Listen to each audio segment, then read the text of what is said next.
Ako rin mag-treatment sa kong buhok eh. Mahal kayo sa parlor.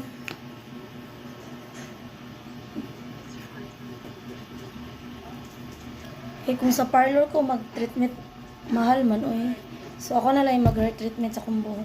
Every month unta ning na ko i-apply unya. Tapulan man kay ko eh. Mani ako i-apply sa akong buhok every month. Sa isa ka buwan kay isa rin mo siya i-apply. Medyo hang lang ni siya.